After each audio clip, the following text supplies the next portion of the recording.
Then the line went dead. The phone slipped from her hand. The screen still glowed faintly with the missed call log time-stamped. At that exact moment. No number, no trace.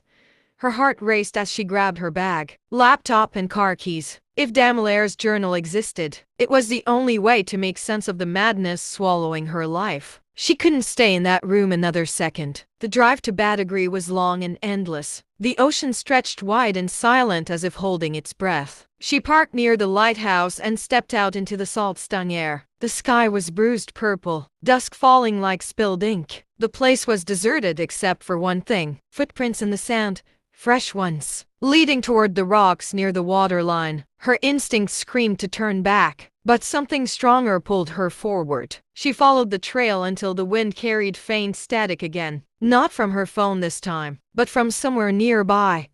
Hidden between two rocks, an old radio hissed softly, its antenna bent. She turned it on.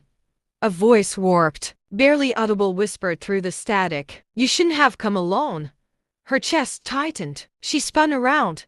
The beach was empty, the wind growing heavier, but the air felt alive watching. Then she saw it. A flicker of light inside the lighthouse. Just for a second, she climbed the steps, heart pounding with each echoing footstep. The air smelled of rust and sea salt. At the top, she found a desk covered in dust and saltwater stains. Beneath it, wrapped in plastic, was a worn leather journal. The initials burned into the cover. DA. Her hands shook as she opened it. The pages were filled with sketches, numbers, and notes about his investigation, names, account numbers, even hidden recordings linked to powerful people. But one page stood out. In the center, written in thick black ink, was a single sentence. "He's not my brother." The words hit her like thunder. Before she could process it, the radio crackled again, but this time it wasn't static. It was a voice. Calm, steady, close. "You found it."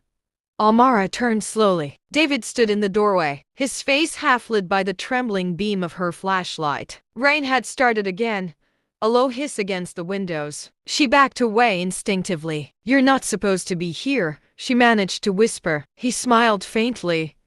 "Neither are you." His gaze fell on the journal. "You shouldn't have opened that." "Amara, now they'll come for both of us." He stepped closer, voice softer now. "But you can still choose who to believe." Lightning flashed through the glass, illuminating the pages one last time where the ink glistened like fresh blood. And just before the light died, Amara realized something impossible. The handwriting in the journal wasn't Damelaire's. It was hers. "You've been listening to Echoes with Tia. Stories